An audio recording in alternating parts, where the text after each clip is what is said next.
Dans l'actualité de cette mi-journée vers une reprise de la coopération belgo-burkinabé, des relations qui ont connu un bémol ces derniers temps, mais depuis quelques jours, l'axe Bruxelles-Ouagadougou reprend du service.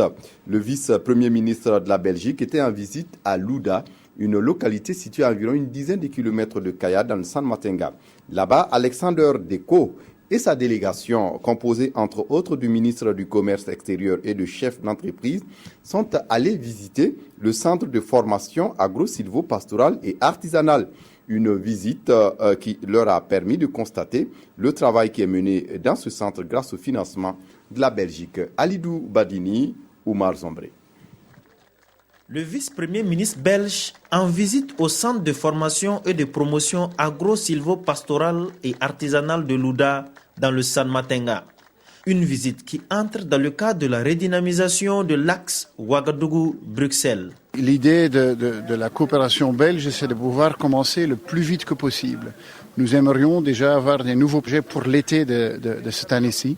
Je pense qu'il n'y a vraiment aucune raison d'attendre. Et donc, ce qu'on essaye de faire, c'est de regarder des projets qui existent déjà, qui fonctionnent bien, et de dire ce genre de projet-là, on va les multiplier, on va leur donner plus de moyens. La reprise donc de ce partenariat avec le Royaume de Belgique est une initiative que nous saluons, que nous encourageons et nous souhaitons que cette coopération-là ne puisse plus s'arrêter. Ce passage à Louda a permis à la délégation belge de visiter les pratiques culturelles écologiques et aussi les fermes de ce centre.